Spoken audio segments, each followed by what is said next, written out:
Mic's a little loud. Okay, I'll back the mic off a little bit. Y'all let me know if that's okay.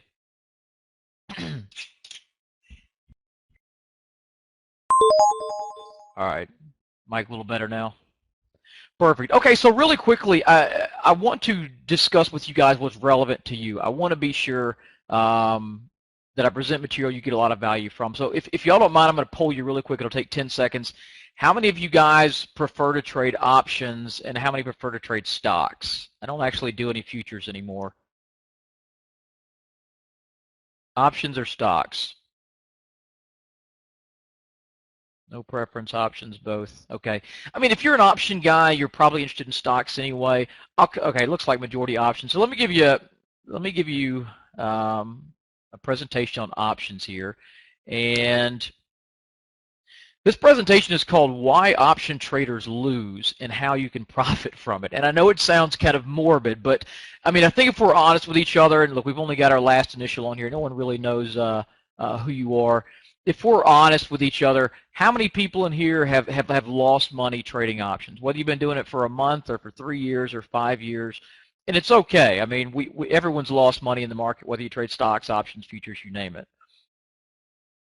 Okay, so the thing with options, and I've worked with thousands of traders over the last several years, there are some fundamental flaws to options that make it very difficult to make money in them. And so if some of this is going to kind of hit home with you when you see it, but I want to show you how they're fundamentally structured, maybe a little bit different than you think, and how you can take advantage of that structure for yourself. So quick disclaimer, obviously everything I present here is the best of my knowledge, true and accurate, but obviously consult your financial professional before making any huge endeavor, and I always encourage people to do their own homework. So the question I started with when approaching options was, are they fairly priced? Because anything else we buy in our daily lives, price matters, right? If you're in the market for an SUV and I bring you a Chevy Tahoe and tell you it's for sale for $194,000, you're not going to buy it from me because the price is crazy.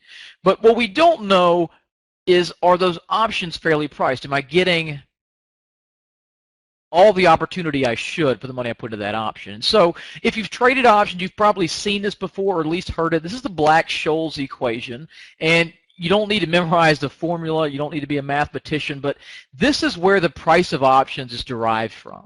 Okay, so it is actually a mathematical formula, and there's several inputs, including the volatility, the rate of change, the price of the underlying stock, the risk-free rate, how much time to expiration. That's where the price comes from. Okay, so when I tell you I got into options, I mean I really got into options, not just follow this line on this chart. And the question became, are these premiums fairly priced? Am I paying too much? Because if so, option traders should essentially break even over time as a group. Okay, it's just a law of large numbers. Every trade has a buyer and a seller. And every trade, someone is going to win and someone is going to lose. You buy something, you sell it for a different price. Someone bought, someone sold, someone profited, someone lost money. So by just a simple law of large numbers, it is predicated that most should break even over a long period. I don't mean over a week or a month or a quarter, but over several years. You take a group of 5,000 option traders, at least half of them should essentially break even. But many studies have shown that 90% of option traders lose money. So I began to ask myself why. And I think it's important that you do as well, because again, this is your livelihood. This is money that you've worked hard for, that you're allocating into markets, and you deserve to have the fairest shot at profit from doing your homework and your research as possible. So why are 90% losing money? It's the mispricing of options, and this is what I've found. They're not actually priced correctly, and the culprit here is inflated implied volatility. Now, does everyone know what I mean when I say implied volatility? What happens is this IV becomes artificially skewed by market makers, and it's especially true on out-of-the-money options. They just tend to be further skewed than in-the-money options. What happens is this higher implied volatility generates higher option prices. And traders end up paying more than they should for the potential gain that they have to make.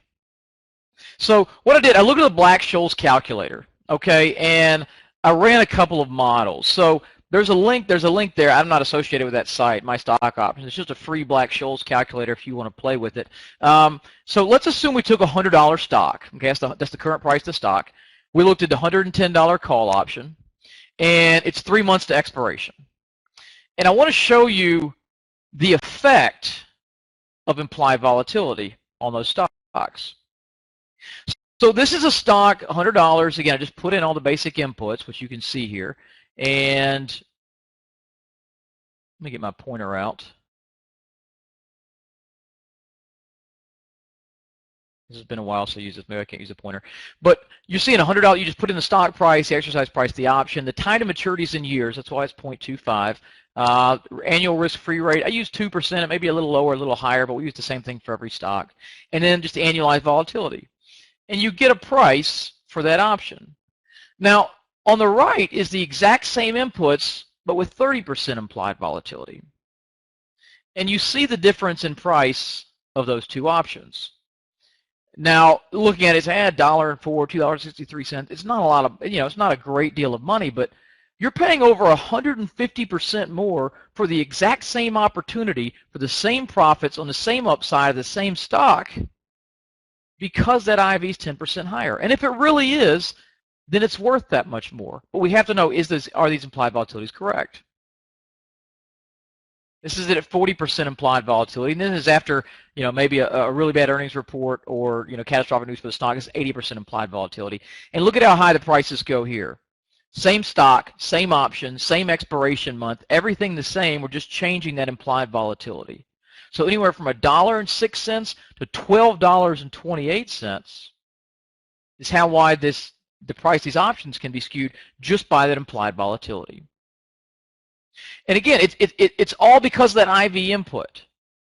That's the formula. Everything else in that formula you can't play with. This is the only input that requires manual input with it, because the others are, the risk-free rate, the time to maturity, the price of the stock. These things are all given known variables. And again, this is just a look at different implied volatilities, that same stock, what the contract value of those options is, depending on what they say is the implied volatility. So hopefully you're starting to realize why this is important, and why, if that implied volatility is not right, you can wildly overpay for options, or maybe even underpay for them. That's not really the case. So with the Black-Scholes option model, implied volatility is the only manual variable that goes into that formula. Stock price, time to maturity, the risk-free rate, strike price, these are all known inputs. A monkey could put these in. And this makes implied volatility crucial in determining these option values. Is this making sense to everybody? I don't want to lose anyone. If you haven't traded options, implied volatility is essentially just how much that stock moves based on that formula I showed you, and how much the stock typically moves around. And I just wanted to paint the picture of how much effect that one variable. This is not gamma and theta and all these Greeks that require a mathematics degree. It's just how volatile one person says the stock is makes a dramatic difference in what you're paying for this. So once you realize how important that is, the next question pops into your head is, so how is implied volatility determined? Who sets it? How do I know it's correct on the options I'm buying? Because I don't want to pay $12 a share for an opportunity that's only worth $2 a share. So in theory, implied volatility is determined by a mathematical formula that estimates the potential magnitude of future price movement of the stock. So essentially, it's a formula that says the odds are this is how far it's going to move. But in reality, implied volatility of options is determined by the market maker's assessment of public expectations. Let me repeat that. Implied volatility of options is determined by the market maker's assessment of public expectations. Now, do you guys, when I say market makers, I know we have this image in our head of these evil trolls that crawl out of the woods and come to rob our money, but do you guys know what market makers, their actual role is? Because if not, I mean, it's important to understand they are a viable part of the market. Market makers, they are there to maintain liquidity in a market. Okay, so back in the 80s and 90s when everything was done in a pit and this online trading that we're blessed to have in front of us was not available, these guys were in the pits so that trading kept happening. And how that works is these guys essentially make the bid-ask spread, right? So let's say he's in the Apple stock pit, and he's the market maker for Apple stock. So right now it's trading what, around 502? Maybe he says, I'll buy your stock for 502 and a quarter, or I'll sell shares to you for 502 and 30 cents, right? The spread's a nickel. You know there's a bid-ask spread. He makes that nickel thousands of times a day, and he earns a living by doing that. In order to have that advantage, he must maintain liquidity. And he must be able to buy, he must be willing to buy shares even if no one else is willing, and sell if no one else is willing. So that means, again, like I just said, selling when everyone is buying and buying when everyone is selling. He's the market maker. It is his responsibility to maintain liquidity. So regardless of what he thinks of that stock or that option, he has to maintain liquidity. He has to be the buyer when everyone wants to sell, and he has to be the seller when everyone wants to buy. And these conditions are often referred to as a one-sided market. So like I heard Price reference, fall of 2008. Everyone's just buying puts, buying puts, buying puts. The world's coming to an end, right? Not many people were out there willing to sell puts. So if you came to the SPY, SPY option market maker, and everyone's looking to buy puts, he has to be there to sell them to them. So when he's forced to sell, and put yourself in his shoes, when he's forced to sell, he wants to get as much money as possible for those options, right? If I told you you have to sell your house next week, you're gonna get less than you think, but you're gonna do everything you can to get as much money as you possibly can for that house. So you're going to use the tools at your disposal, and so is the market maker. And he only has one tool at his disposal to be sure when he has to sell, he gets as much money as he possibly can for it. And that's our friend implied volatility.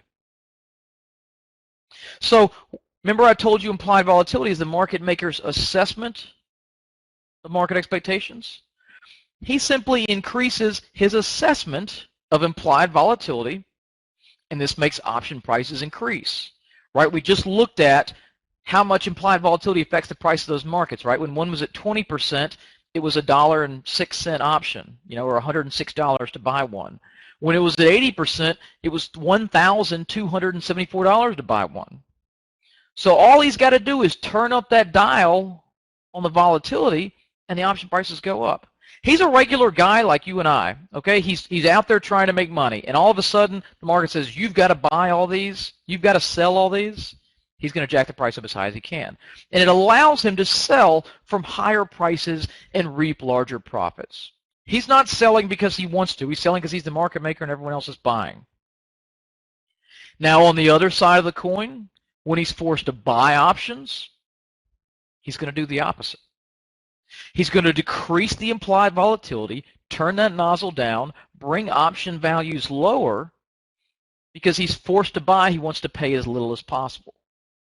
So it's a very basic, simple premise. People just don't think about how these prices are calculated. Now, people often ask, who would buy or sell here? And you see certain conditions, like an example that always comes to mind is, if y'all remember back in like 2009 or something when the news came out that Goldman Sachs was being investigated by the SEC, and the stock just tanked, and it was during market hours, and it just screamed lower, screamed lower, screamed lower. Everybody's jumping into puts, and you're asking, maybe everyone's selling calls or selling the stock. Who's buying here? Who's buying these call options? Because everyone's selling. Well, in these one-sided markets, when these events happen, option traders are often dealing directly with the market makers instead of another option trader. Okay, so if you go on Thinkorswim, you sell an Apple call or an Apple put, or you buy one or whatever you do in your trading, 9 times out of 10, there's a person on his computer selling an option. He's got a bid, you've got the ask out, y'all meet in the middle, and you place a trade with another person. But in these one-sided markets, when things really get catastrophic, oftentimes you're dealing directly with that market maker. And if you've been trading options for several years, I guarantee you it's happened at one point in your trading career.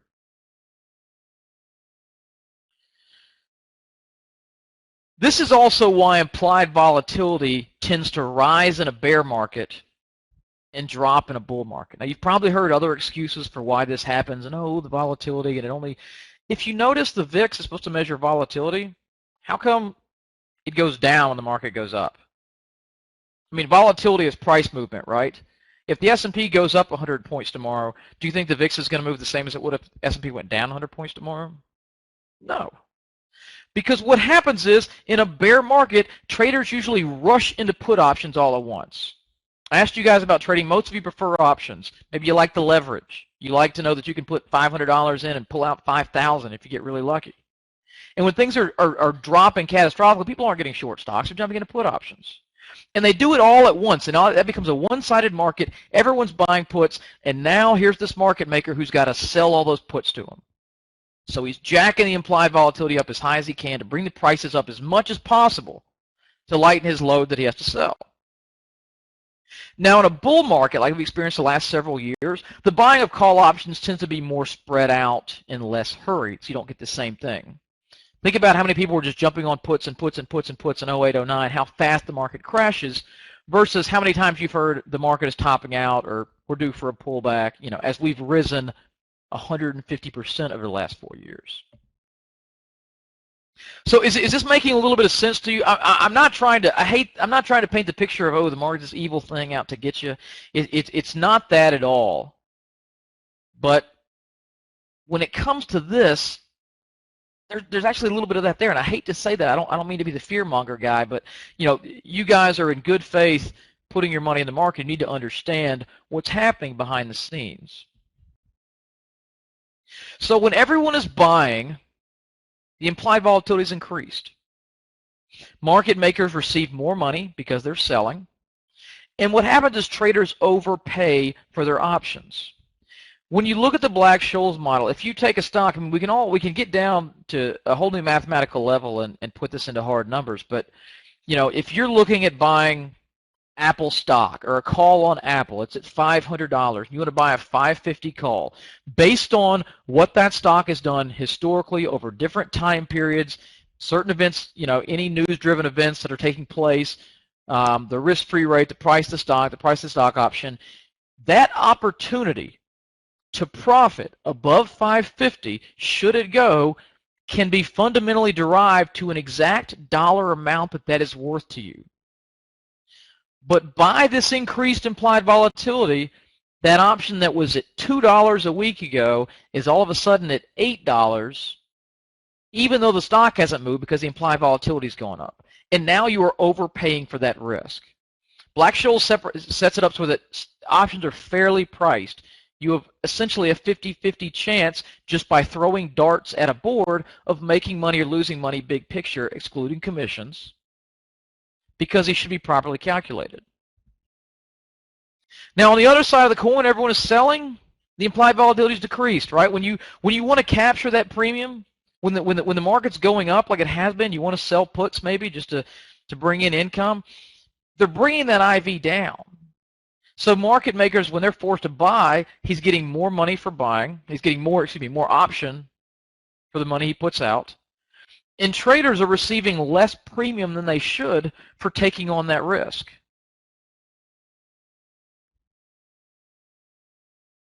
And essentially, and again, I've worked with thousands of traders. I've worked at option facilities and run option programs.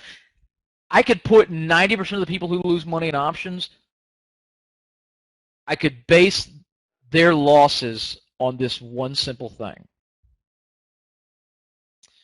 Because in theory, option traders should break even. And don't take this the wrong way. Don't say that, oh, well, I'm just going to best shot break even. No, it's just law of large numbers, right?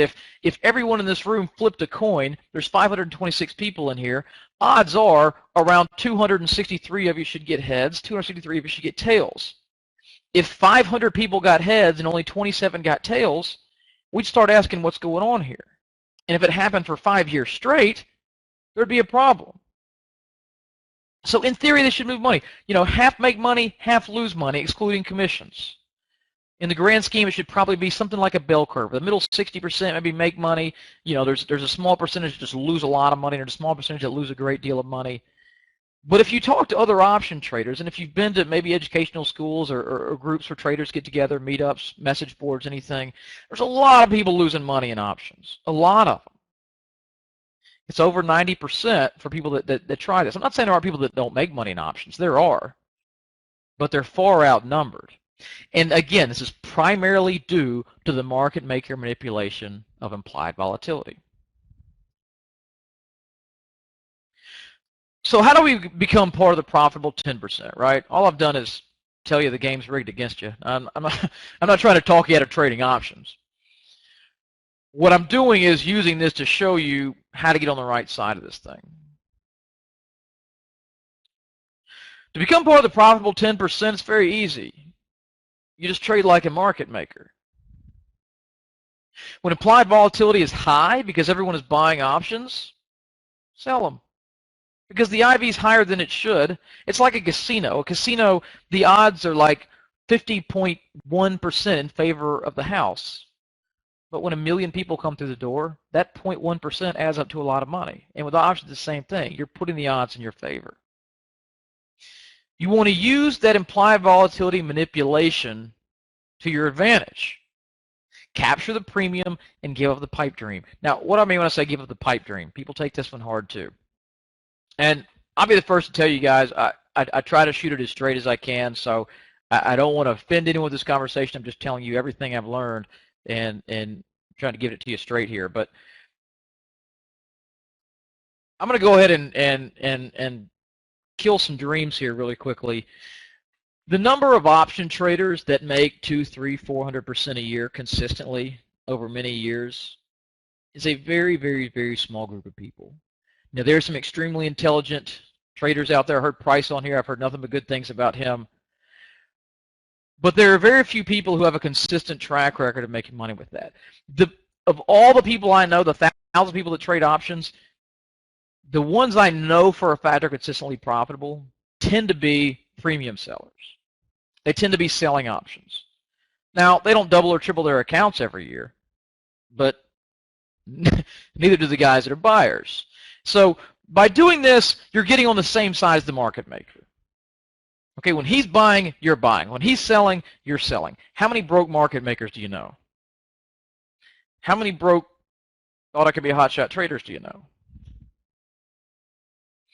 And I'll issue you a challenge. I forgot the slide was in here, but find at least 5 option traders who have consistently made money. By that I mean 5 years or longer, as a net buyer of options. Okay, someone who buys calls, buys puts. I don't care, what indicators he's using, what he's looking at, in the money, out of the money, just buys options. Now, if I ask you to find me 5 people who've made money for 5 years in stocks or cars or in real estate or a handful of other things, it shouldn't be a problem. But if you can quickly put 5 people together that you know for a fact as buyer of options make money long-term doing this, that should kind of be your first clue that maybe you need to, take a fresh look at what you're doing. Now, I've gone through kind of the basics of why I think options are mispriced, and hopefully you can kind of see how that can work against you, right? So we're gonna get to how to put that to your advantage, right? How you can make money with this. Am I losing everybody? Haven't seen a lot of comments. I don't want to blow past anybody. Just want to make sure we're all on the same page. Lena, you're with me? Okay. So there's 5 big reasons that option buyers lose money. Number 1, option purchases are limited risk speculation. But the limit is 100%, right? You can lose everything you pay for that options. 2, options lose time value from the moment you purchase them. 3, commissions on option transactions are typically high, not astronomically high, but compared to stock, or you can do futures around 4.25 round turn. You can do stocks for generally like an $8 flat fee. Options usually about $10 plus maybe 75 cents a contract. You may have a better rate than that, but they're a little more expensive than stock transactions, and also option traders tend to trade a little more actively, so it racks up more expenses. 4, options are short-term and they expire. And finally, option prices are not formally related to the price of the underlying stock. Now, they're loosely related to the price of the underlying stock, but as we saw in that implied volatility, If one guy thinks it's really risky tomorrow when he didn't think it was really risky yesterday, all of a sudden that $2 option is now $10. And that's not a formal relationship to the underlying price of the stock if the price of the option can move even when the stock doesn't. So what I want to do is dissect these 5 disadvantages and show you how to use those to profit from it. This is the stock market. The beauty of the market is if there's anything you know, you can make money from it. If you can tell me how many oranges are going to be harvested in March, we can make a fortune together, right? If you know a stock's going to go up a quarter in the next hour, you can make a fortune from it. And you've got all the tools and leverage instruments to do so. So anything you know about the market can make you money. And what I've showed you here in the first 20 minutes are things you now know about how options are priced. So I want to show you how to use those to your advantage and turn knowledge into profits. Now, the first one we mentioned was option prices are limited risk speculation, but the limit is, of course, 100% when you buy an option. Buying any option risks losing all invested capital. Selling an option, specifically puts, creates immediate income and potential for a low cost basis to buy a stock. Okay, so if you bought a $500 Apple call right there at the money, if Apple falls $3 by the time it expires, you lost everything you put in. If you sold, a $450 put, you're immediately paid by your broker or the clearing firm. The money goes right into your account. In worst case scenario, you're buying that stock for a price less than you could buy it today, and you're still keeping the money. So the option may go to zero, but I highly doubt a company that makes $44 billion a year is going to zero. So a solution for this one, sell options, don't buy them. Okay, now there are opportunities when buying options is proper, and I'll go over some of that, and I actually recommended one in the newsletter I put out about 10 days ago. But just as a general rule of thumb when looking at options, I tend to focus more on the selling side than the buying for these reasons. Number 2, options lose time value from the moment you purchase them. And it's known as a depreciating asset, which we've all heard that term, right? Your parents probably told you, oh, you save some money, buy a house, they appreciate. Well, other than 2008, 2009, 2010, over history this has been true. But if you buy a car, if you went out and bought a new Mercedes, are you buying that as an investment? No, because every day you drive it, it's going to be worth less. If you buy, a new suit or a new dress for an event, it's worth less the minute you put it on. It's a depreciating asset. There's nothing wrong with that. I mean, so are apples and milk and, steaks, lots of things we need. But those are not investments. And options are investments of our money. So just like your car, it's going to be worth less every day you own it, all else being equal. But by selling options, this works to your advantage. Time value decay creates profits for the seller. So if the stock goes up, you make money, stays flat, you make money, goes down just a little, you probably still make money, goes down a lot, maybe you lose a little bit of money, but you're still in a good position because you bought a stock at a reasonable price. So again, focus on the selling, not the buying. Number 3, commissions on option transactions are high. Now, stocks generally $5 to $10 flat. Futures, like I said, around $4 to $5 a turn. Option commissions usually $7 to $10 plus an additional per contract fee. Now, there's a few brokerages out there that offer really discount rates. Then you're kind of juggling, what's the platform worth to me? Are the tools right? Brokers, as a rule of thumb, love to promote complex option strategies. How many of you guys have been to an event? Maybe you got an email from TD Ameritrade or Scottrade or TradeStation or someone. They brought an option guy on, and surprise, surprise, he was telling you how to do iron condors or broken wing butterflies or something that involved a whole lot of legs. And Simon, I saw you ask about the margin. I'm going to cover that in just a minute. I actually don't use any margin, Simon, but I'll cover that with you. But very, very good question. And you don't need near $100,000. The more legs, the more you guys know what I mean when I say legs? Like if you sold a put credit spread, you sell one put, buy another, it's two different option contracts, so it's two legs. If you did a condor, it's like a put credit spread, and a call credit spread, there's four legs. The more legs that are in there, that's more contracts, and you got to pay a commission on each and every one of those.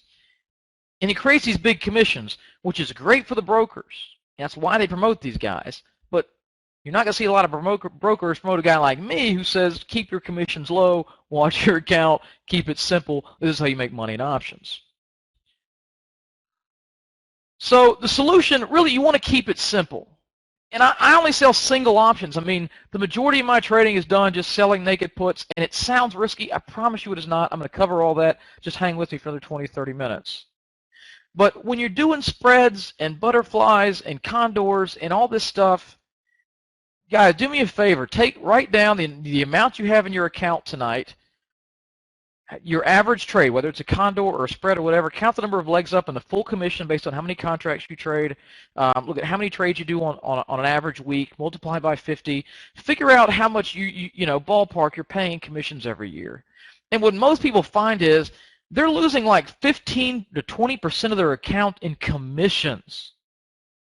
So not only do you have to make a 20% gain in the market to break even, not only are these options you're getting into fundamentally stacked against you so that implied volatility is going to increase and decrease the price of options at the absolute worst time to you as a trader, all these things combine together, and then you've still got to make 20% a year just to start at zero.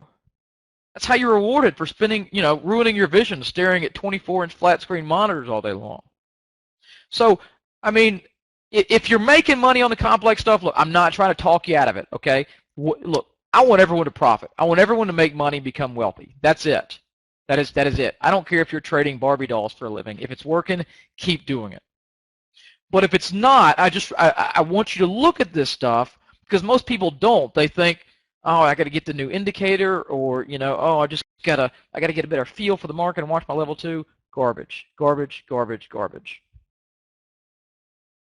George says you only pay for one side of a condor. So if that's true, that's not quite as high. There's still two legs in it. You've still got two options each side. But again, just George, and thank you for pointing that out. I don't want to lead anyone askew here. Just look at your actual cost. I mean, I encourage you to do that. Just do it sometime this weekend, just so you know, for your own well-being. Number 4, options are short-term and they expire. So picking stocks that will go higher is easy. And you may be hearing this saying, no, it's not. I'm not talking about next week or even next month. But if I say, give me a list of 5 stocks that are going to be higher 5 years from now than they are now, most of you in this room would pass the test, right? You'd probably give me a Google. You'd give me, hopefully not Tesla. That's a sore subject for me. But you can pick, Walmart, Procter & Gamble, these phenomenal companies that grow each and every year and produce more and more profits. It's not that tough, right? Picking when they go up is next to impossible. And the shorter the time frame you are trading, the harder your life is. Warren Buffett is an absolute investing legend. He is, he's it, right? He's the man. He manages $110 billion. His returns over a 50-year period are astronomically phenomenal, beyond, the wildest imagination of any kid growing up in Omaha, Nebraska. He cannot tell you where this market's going to be next week. He cannot tell you where it's going to be next month. But he's pretty good at telling you where it's going to be a few years from now, or where certain stocks should be a few years from now. Option trading is the only arena that I know of where you can be right and still lose money. Think about that for a second. What other area of your life can you be right on? What other type of business can you be right and lose money? You think a stock's going higher, you buy it, you make money. You think the futures are going, S&P futures or soybeans or crude, whatever your trading is going higher, you buy it, it goes up, you make money. You can buy a call option on a stock to go higher, the implied volatility goes down, the stock goes up, you still lose money. And that is just a completely rigged system to me. And guys are going to come on here and tell you, well, you got to watch the theta and the gamma decay and this acceleration of this. No, you don't. You can if you really want to get that into it, but you don't need to do that. Selling options completely removes this element of timing. You collect premium whether it happens next week or next year. Right, so if you bought a call on Apple at $500, expires next month, it sits flat for a month, and then wouldn't you know it, the day after yours expired, the thing jumps $30 a share. And you think, that's not fair. I mean, you know, it went up, you were right, but you can't predict when it's going to happen. But if you sold, you know, a $480 put there, whether it goes up tomorrow or hangs around or whatever, the premium is yours regardless. So again, especially over the short term, I encourage people to sell options, collect that immediate paycheck, and I'll talk about what stocks to do that on, because it's not just sell options on any old thing out there. You want to do it wisely, and I'll talk about this in just a second. Number 5, option prices are not formally related to the price of the underlying stock. We talked about this with implied volatility, right? It being manipulated by the market makers. And I'm telling you, I really hate saying that. It's just, I hate the guys that come out and say, oh, it's rigged against you, but I'm going to tell you a secret system that makes it work. It's not what I'm telling you. Okay, I don't have a secret system. I don't have a super duper double stochastic indicator that's going to make your life easier. But implied volatility is manipulated. And buying when the IV is high, then selling after it comes down, can result in a loss even though you were correct in forecasting the price of the stock. Right? Earnings is a perfect example, right in the middle of earnings season. You buy a call option, yes, they beat, I'm a genius, pay me sucker, it goes up $10, the next day your option's up 10 cents, or maybe it's even down a little bit. Because the implied volatility was at 60% yesterday, now it's at 18, and premium sucked right out of that option.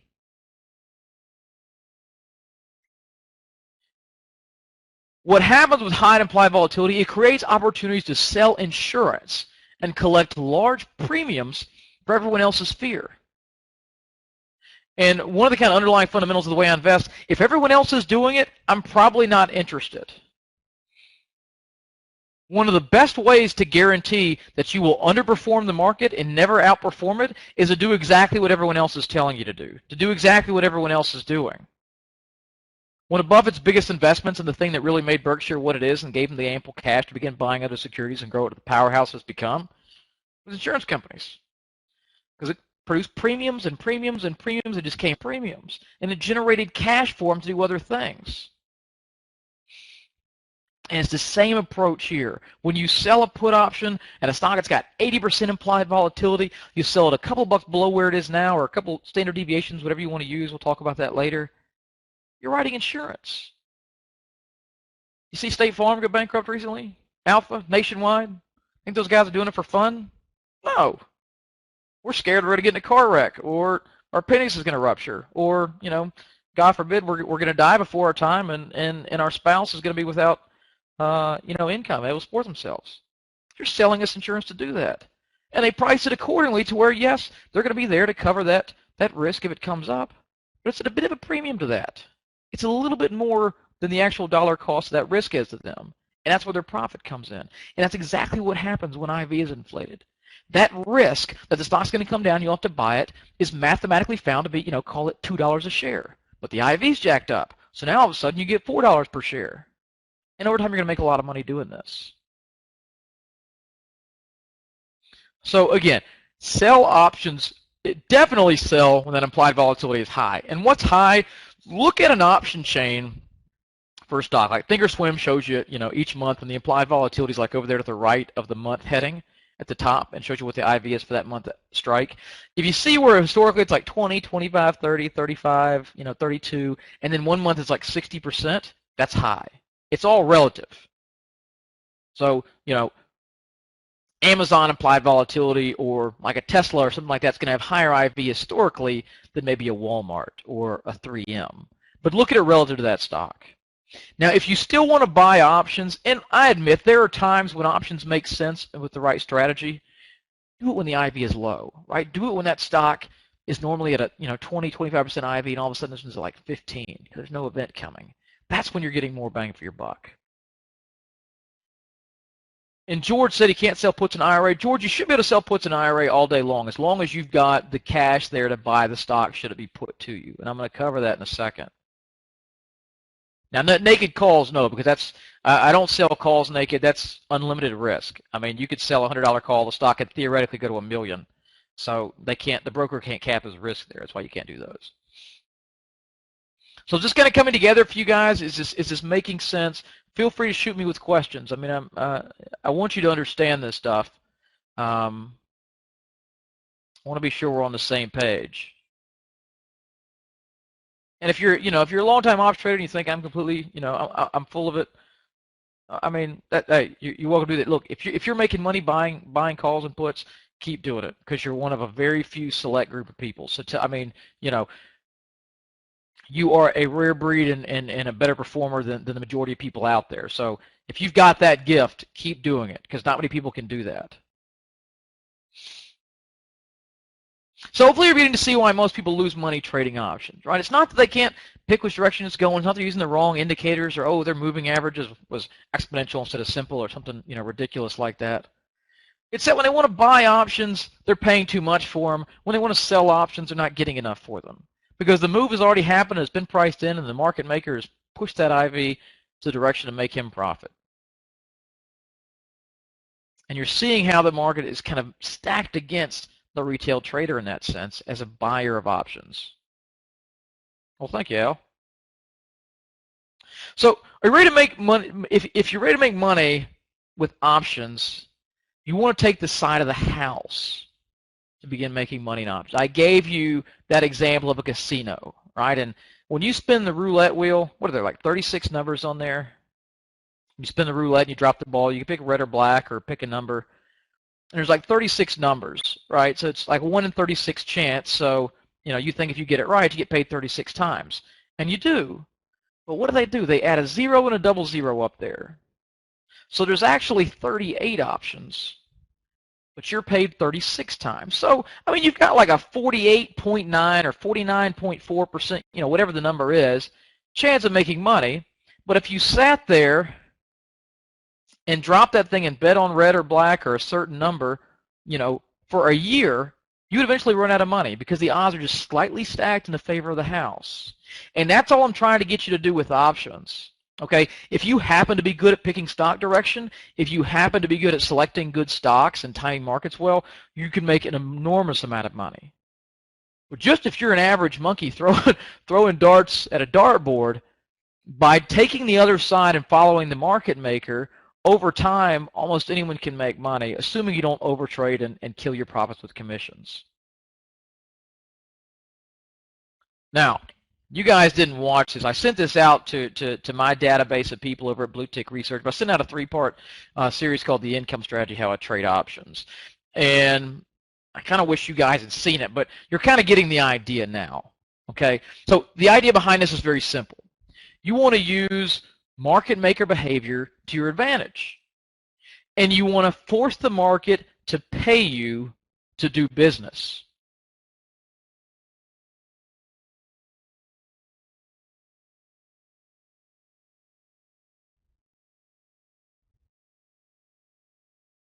Okay, sorry about that. So let me give you an example. And this is an analogy I like to use, just a house analogy. I actually didn't even make this up. I saw this somewhere else, but it made really good sense to me.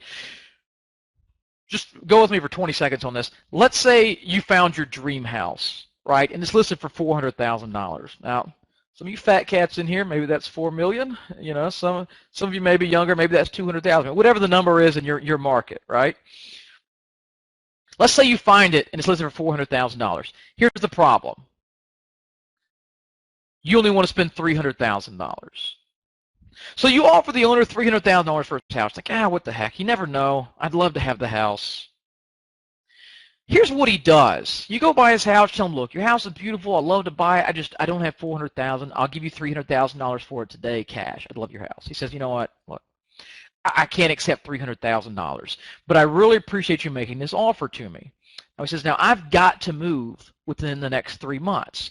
So if you'll leave your offer on the table for 3 months, if you'll sit there until, October, till January 17th, willing to buy my house at $300,000, I'll give you $25,000 to do it. Now, for you, this is a fantastic offer, right? Worst case, you keep he doesn't take your offer and you keep $25,000 for doing nothing.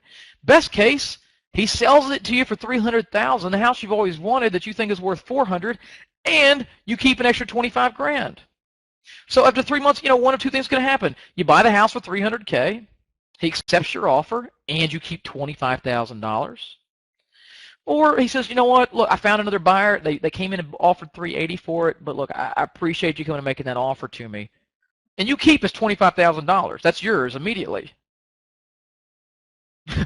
Now, Gail, I know we got a real estate agent in the room. Gail's telling me it's called the right of first refusal.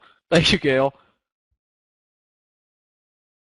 So all you're doing is making a lowball offer on this house. The homeowners, or in our world, the stockholders, are willing to pay to have you as an option. Why? People like options. People, not stock options, just options in life. They're scared. They are scared to death that they bought the wrong stock, that it's not worth what they paid for it. How many of you guys, well, I'll keep going with this. In either case, you're going to keep the premium, right? Best case, you get your stock at your price and you keep the premium. Apple's at 500, you sell a $450 put for maybe $10 a share. It falls down, you get it at $450, which is where you want to buy it anyway, and you get another $10 for being the guy that's out there willing to buy. Worst case, you didn't get your stock. You didn't get what your offer was not accepted, but you're still keeping money just for being there, being a good guy willing to buy stocks. So why are people willing to do this? Why would someone do the house example, and why are they out there paying you for put options? People like options. Okay? They like to know that they have an out. And they're deadly fearful of making bad decisions. Think back to when you first started trading, or when you first started investing in stocks, or managing your own IRA, or maybe you saved some money up. You're like, I want to put it in the market. Maybe you were fortunate enough this happened in like 98 or 99 when everything was just screaming higher. How much did you know about those stocks? Could you have told me what their free cash flow rate of return is? Could you have told me what their EBITDA growth rate is for the last 3 to 5 years? What their expansion plans are? How much cash they're putting into capital expenditures and acquisitions? Could you have told me what their dividend rate is? What the future looks like? How many times earnings you're paying? What their book value was? No. And a lot of you may not be able to, and that's okay, but it just goes to the point. People don't know that much about stocks generally when I look at the whole country. Now, the people in this room, most of you are fairly educated in the financial world. You kind of understand how things work. But a lot of people don't. And they're scared to death of buying the wrong stock. They're scared to death of buying one for $100 that comes at it's worth $10 the next day. So to them, paying a couple dollars a share to have a guy that says, hey, I'll pick up your shares, $10 below where they go right here for the next 3 months. All day long, they're going to do it. And they're paying for the safety of an escape. They're paying for you to be the guy that says you will not lose all your money in this stock. You bought it at 100. You can sell it all to me at $90. I'm going to be here at your doorstep for 3 months, willing to buy the stock from you. Your biggest risk is 10%. Now give me a couple bucks a share to be here. So with the income strategy, it's just kind of what I call the way I trade options. People like it when you name it something, so I named it something. We're doing the same thing, but with stocks. We're doing the same thing we do with the house with stocks, okay? People will pay us to be their safety net. And for a few minutes, just take everything out of your head that you've learned about options. Forget everything about, theta decay and gamma acceleration and all these things you've been taught and preached to, even though the guys won't show you their brokerage accounts. Forget all this stuff and just think about the very basic concept of what you're doing. All you're doing is saying, I'll buy your shares. I think that's a good price. I'll be your insurance policy. Because again, people don't know much about buying stocks. And that lack of knowledge is what makes them scared. They want to limit their risk and feel safe with an emergency exit. How many of you guys have a parent or a sibling or maybe a child or a neighbor or a coworker and you're like their go-to investment guy? right? Because you know a lot, you know a good deal about the markets. They come to you and say, hey, what do you think's going on in the market? You got any stock tips for me? What would you do with this? I know a lot of you are that guy for a lot of, because I'm that guy for a lot of people, right? And you've seen there's a lot of people out there that just don't know that much about stocks, and that's okay. I don't know anything about fixing refrigerators. I don't know how to properly do my own taxes. I can't, give myself an appendicitis or appendix surgery, whatever it's called, and I pay people that know. But so many people out there are investing in stocks that aren't knowledge in this field that it creates a lot of fear and a lot of scare, especially after 2008 and 9. So let me give you an example. Company XYZ is trading for $50 a share.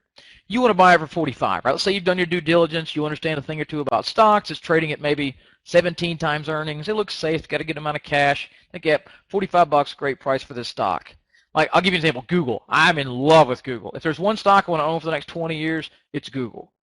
It's going to be the United States of Google in the next 3 decades. They're just that amazing to me, right? But I just don't want to pay $890 a share for it. So let's say with this stock you're going to pay for $45. So you make an offer to buy it at $45 anytime in the next 90 days. And to do that, you're paid $5 per share.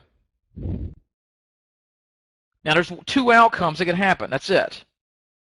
Either the stock does not come down to 45 per share, you keep your $5 you received, and you have no future obligations. Just go about your way with your 10% return. Or 2, the stock falls below $45 per share. The owner is going to exercise that option, right? He owns it. He bought you as a safety net. He's going to use you. So you pick up the shares at $45, but you still keep the $5 per share in premium. So you liked it at 45. Now you own it from 40. The stock may have only come down to like 43, but you've essentially bought it from a price that no one else in the market was capable of buying the stock that month. And this is just a visual representation of that, right? Let's say the current stock is at 50. You make an offer at 45. In other words, sell the $45 put. You bring in $5. Gives you a cost basis 20% below the stock, even if it's put to you. This is a visualization of cost basis. Again, you made an offer at 45. You're forced to pay 45. You bring in $5. Your cost basis is $40 per share. Now, when it comes to stock options, don't misunderstand me. Stock options are risky. It's important you know that. If you don't know what a call is and what a put is, hey, that's fine. No one knew at one point. We've got to learn. But I would encourage you just to read up on it. Be sure you understand the possible outcomes of any trade you do, whether it's a futures contract or forex pair, or stock option, stock outright buy, whatever you do. And go to Investopedia.com. There's tons of free resources out there. So options are risky. Buying them to speculate on future price, it's almost a sure way to go broke. And look, we all know someone who bought Apple at $6 a share and held it blindly to today. We all know someone who bought eBay at $2 or started buying stocks in 2008 and caught the greatest bull rally of all time. But the majority of people who are trying to guess on where price will be with no reasoning other than, oh, it's a pretty uptrend and look at this chart pattern it's formed. When you buy options to speculate on the future price, it's almost disaster for everyone that does it. And in my opinion, and we've gone over why this. We talked about the option decay and the increased implied volatility. In my opinion, the only way to safely use options is to be a net seller and use options to get in and out of stocks. In other words, selling puts to buy stocks and selling calls to sell stocks. Now, if you're thinking selling naked puts, covered calls, that's boring stuff. That's 10-15% a year stuff. It's not. All you are doing is taking what you and I would do, right? Buy and sell stocks. And you're going to the market and you're saying, I'm not just going to buy this thing. You're going to pay me to make an offer at a price below what I can even get it for in the market. And then when your stock's going up and you're ready to sell it, you're going to say, not only do I not want to sell it at this price, I'm going to make you pay me to sell it to you at an even higher price than it's trading right now. So what you're doing is turning the stock market into a mechanism that is forced to pay you to do business. So let's look at covered calls for a second. And Cheryl, the commission per share, if you're talking about options, generally, I mean, TD Ameritrade's like $10 plus maybe 75 cents per contract. You can usually get a deal to do like $1.50 per contract. You can go to like an Option King or Trade Monster. There's some discount guys that go even cheaper, but again, we'll cover all this in just a minute. And you can indeed sell naked puts in an IRA as long as you've got the cash secure there to do it. You may have to call your broker and tell them, hey, this is what I'm going to do, prove me for level 3 trading, but they'll do it. So the other side of this coin is the covered calls, right? It's just the inverse of selling naked puts in order to buy stocks at lower prices. This is selling covered calls to get out of stocks at even better prices. So what you're doing, you're again the seller, and instead of selling someone the right to put those shares to you at a price that you'd love to buy them, you're selling someone the right to buy your shares at a price you'd love to sell it. And you're getting paid to do that. The word covered, if you haven't heard this, it simply means that you own the stock, right? Naked put means you're selling a put, you don't own the stock. So if it's, quote, put to you, you have to spend the money to buy the shares. Now, a call, we call it a covered call because you've already got the stock. So if it is called away, you're covered. You just give them your shares. That's what that means. George, I don't. Well, I'll answer these in a minute. I don't know what broker you're with, but I mean, I do it myself all the time with level 3 option and IRA. So we'll take a look at that in a minute. Now let's look at an example of a covered call. Let's say the same one, right? That stock that got put to us at 45 bucks a share. You plan on selling it at 50. You sell the $50 call for $5 a share. And once again, there's two possible outcomes. One, the stock exceeds $50. If you sell your shares for 50 bucks, but you want to sell them anyway, and you keep an extra $5 per share. Outcome two, it doesn't hit 50. Maybe it even falls a little. You still own the stock, but guess what? You kept $5 per share just for giving someone the option to buy your shares at a price above where they're trading right now. And this is just the inverse of that model. It's at 45. You're putting an offer out there to sell your shares at 50, which gives you a selling basis of $55 per share. So it's two strategies we're looking at here. To get in, we're selling a naked put. We're bringing in premium for making a lowball offer on a stock. Go into Best Buy. Look at a 60-inch flat screen they're selling for $1,200. Tell them you'll pay them $1,000 for that for the next 2 months, and you'd like $50 for being willing to do so. You're going to get laughed out of the store. There's nowhere else in the world you can do this. It's fantastic. Two, when you're selling a stock, you're just selling a covered call. You're bringing in premium for making a high dollar offer to give your shares away at a price above where they're trading today. So you're being paid to buy stocks. You're being paid to sell stocks. You can buy them and sell them at the exact same price and still make good money. So with this income strategy, both sides kind of accomplish the same goal, right? You make more money for doing what you already plan to do. Naked puts let you buy for below current market prices. Covered calls let you sell for above current market prices. Now, I wouldn't be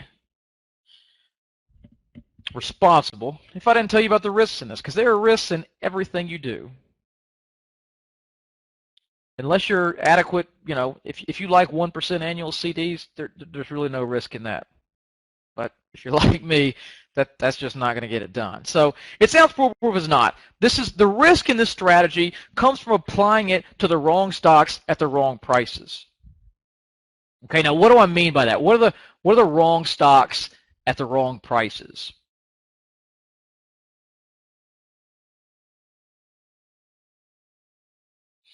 You need to know how to find underpriced stocks. And this is really where the strategy becomes gold. Because if you're doing this, like Amazon, for instance, great company, right? As a consumer, I love it.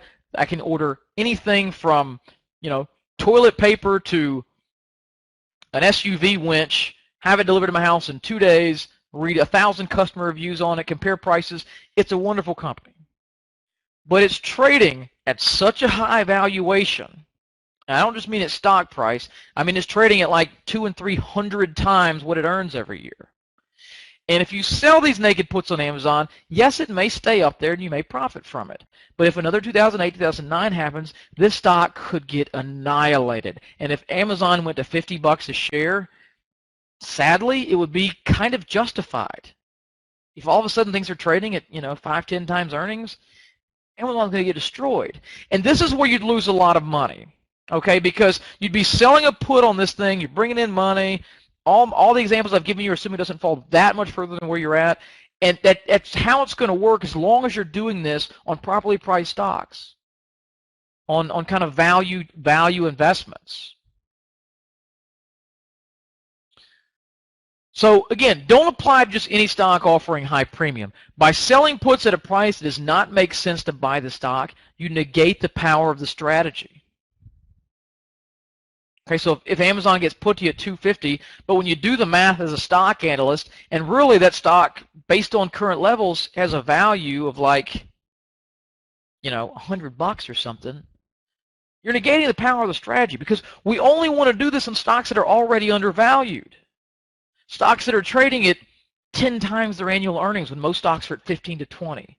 Stocks that are trading below book value that in bankruptcy would be worth more than they're trading right now. Stocks that are growing 10, 15% a year annually and are priced like a stock that's stagnant. These are the kinds of stocks that make you a fortune, because the premise behind the strategy is you must be there willing to buy the stock. So only use this approach when you can achieve a price that is fair.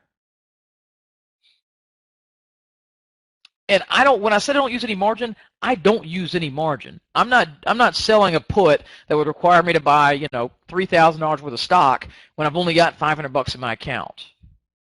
I'm keeping enough money right there in my account to buy every single one of those shares that are put to me, because I'm doing my homework. I'm finding undervalued stocks that I'm willing, ready, and eager to buy should it get put to me, and I'm going to keep that premium. Most times they expire worthless and I don't get the stock, and it drives me crazy because I want the stock. I did it on First Solar maybe a month ago, sold the $37 puts.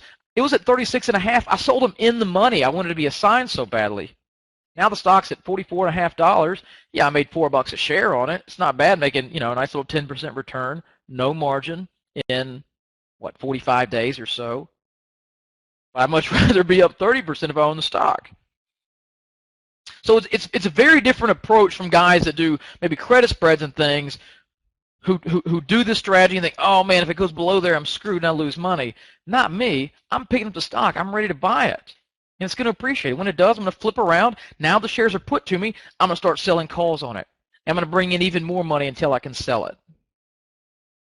So to give you some basics, implied volatility, generally to me, high implied volatility in today's market is anything over about 40%. Because I said I like to sell when implied volatility is high. It's going to vary a bit, but to me, when I get 40% or more, that's usually when I can achieve pretty good annualized returns. And the higher that number is, the more, quote, risk the market, or as we learned, the market maker, perceives with that stock. And therefore, people are going to pay you more to be their safety net. That's, if they're buying Walmart stock, they're not too concerned the stock's going to crash. If they're owning Amazon or, I don't know, one of these high flyers, maybe Stratasys, the 3D Systems, one of these robotic companies, they really don't know what it's worth and they're really worried. And so they're going to pay you even more because they're super scared. So we want to buy stocks only at cheap prices. If the stock has been trending up, odds are it's not the case. Now sometimes they are. I bought a stock recently, WRLD, was a recommendation we did I don't even think I did a newsletter. I just gave a free presentation to my email list there, but it was at near all-time highs. We bought it at like what, 80? Who's in here? Who's one of my people in here? What did we buy this stock at? 87? 87, 86? I don't know. Like a month ago, and it was near all-time highs. It's at about $100 a share now. I think it's going a lot higher. But as a general rule of thumb, here's what people don't understand. We're focused on seeing these uptrending charts, right? We look back at history, look at a monthly chart of an Apple or a Microsoft from back in '98 going forward, or an eBay, and we start to associate those uptrends with big profits. And so as soon as we start to see one, we want in on that. But everyone who made money, the Buffetts of the world and the Peter Lynches and the guys that are really looking for value, they're buying when things are getting beaten up.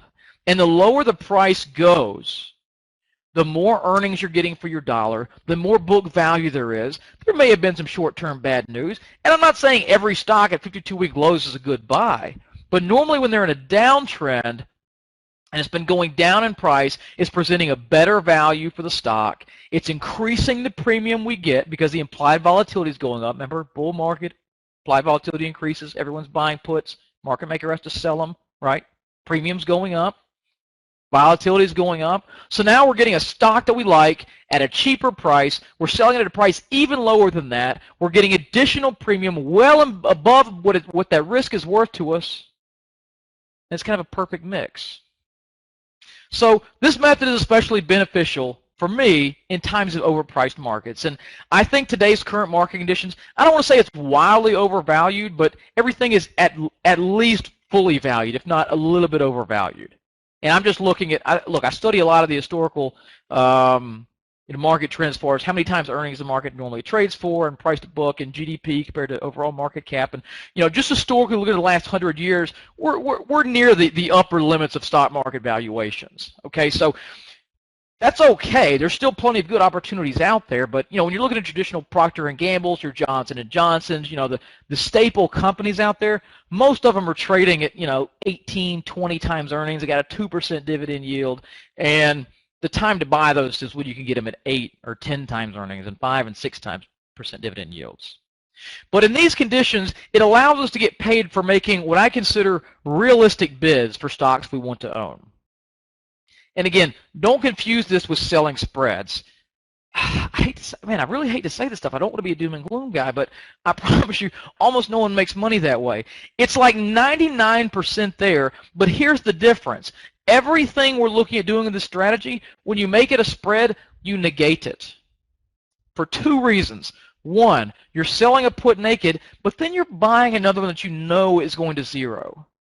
So you've given up some of your profit there, and you've taken the advantage you had away with the increased implied volatility of getting more premium than that risk is worth. The second thing is, if it goes down lower than you're expecting it to, you lose a lot of money. Like most guys will sell them like $10 wide. They're bringing $1, $1.50, $2. So like best case, I make 200. Worst case, I lose 800. For me, worst case is I buy a stock I know is already underpriced, and I got paid to do it.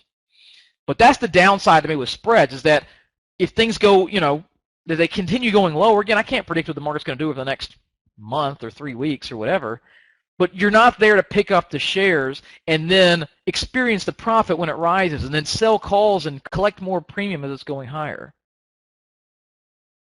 So I'm only using options as a tool. And that tool allows me to demand adequate prices from the market. Okay, it's like me going to a car lot. They're listed at 50 grand. I'm not just paying sticker. I'm saying I'll pay 40 for that one. I'll give you 32 for this one. I'm just making lowball offers, and they're paying me to do it. I'm paying what I think it's worth. So the application is a twofold process, right? We're selling naked puts and stocks we want to own. If we're assigned, if the stocks are put to us, which is okay because we're not doing this on overvalued companies. We're doing this on ones trading at reasonable prices. And the price has gone down even further if they were put to us.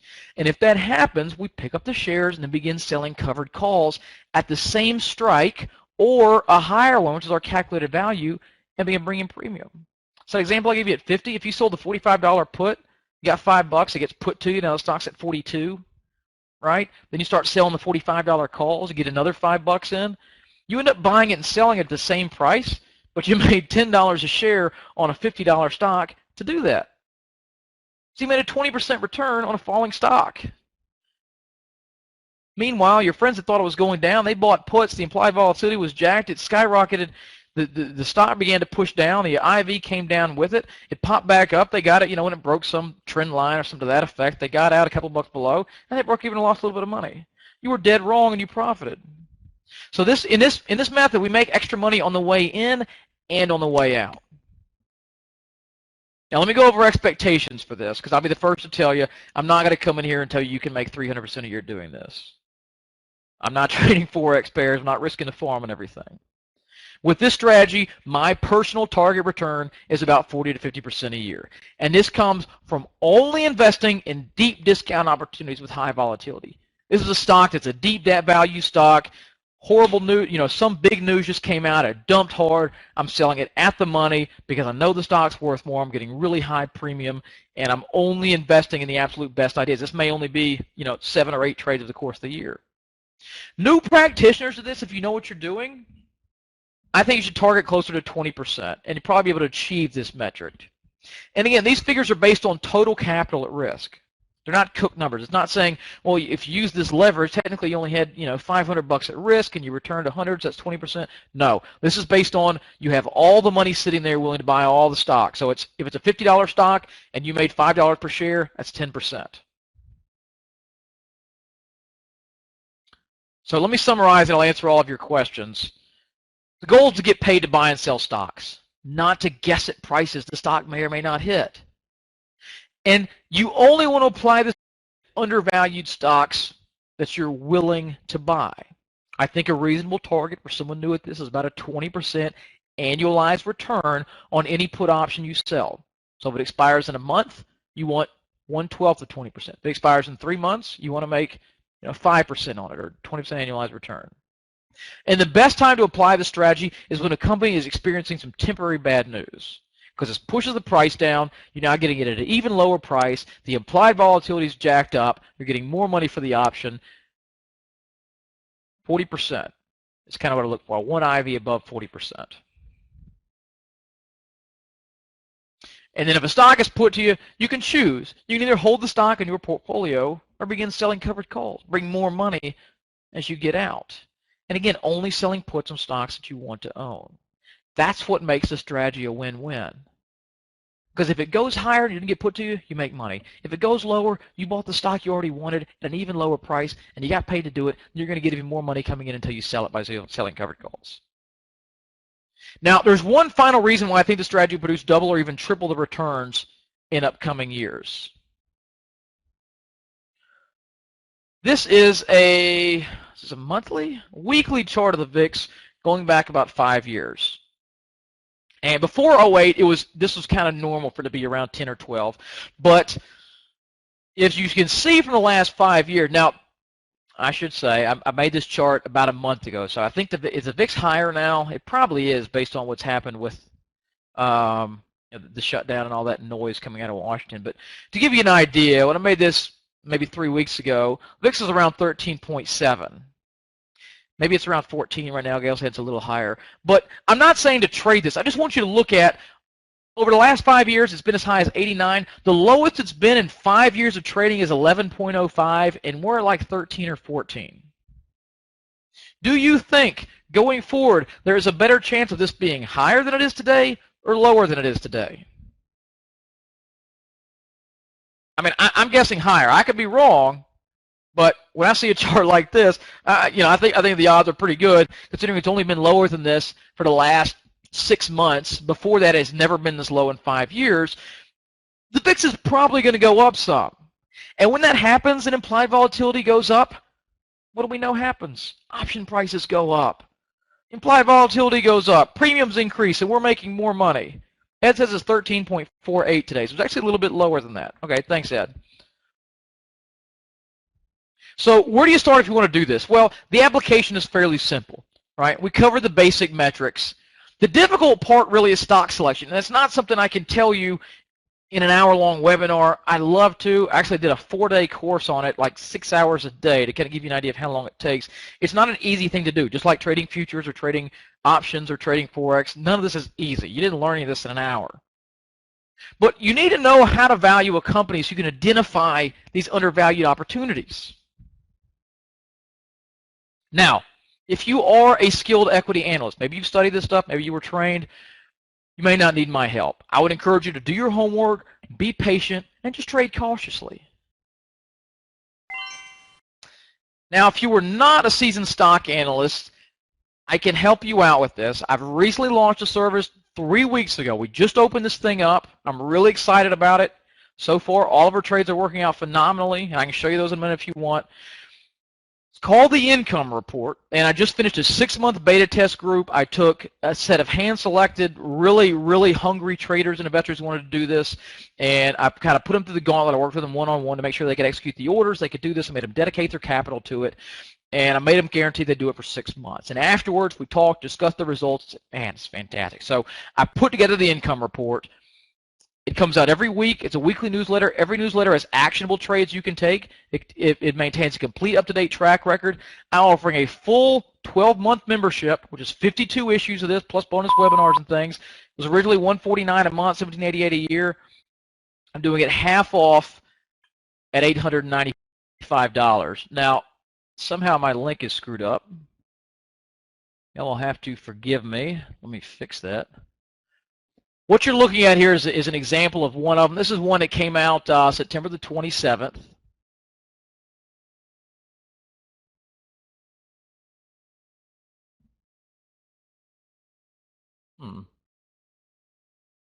Yeah, I'm broadcasting the wrong one. I am, in fact. Sorry about that. So it's bluetickresearch.com/now. I know I'm past my time, so I want to go ahead and get off here. But we put this out every week. And if you look at this is the last we did one on First Solar, again sold at 35, brought a couple of bucks in per share there. I sold at 37s for even more.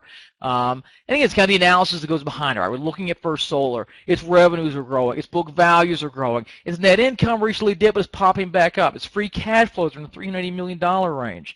And I go through the company. I figure the book, how many times it's trading, what its market cap is, what they're holding in cash, what I think it's worth. Look at their free cash flows. And we put together, look, this is a good company. It's trading at a good price. And I don't have time to go through all this. But to me, the hardest part of the strategy is the stock selection. You need to understand what you're investing in so that you're comfortable buying the stock. So if you guys want to take me up on this again, bluetickresearch.com/now. It's an entire year of this service, half off. I'm shutting this down at the end of the week, $895.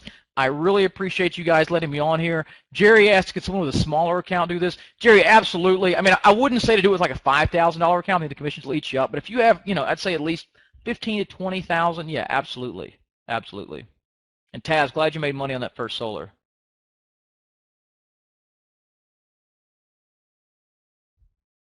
All right, Yana, Morgan, I'm sorry I ran late. And if you guys don't know, Morgan is actually an old friend of mine. He lives down the street.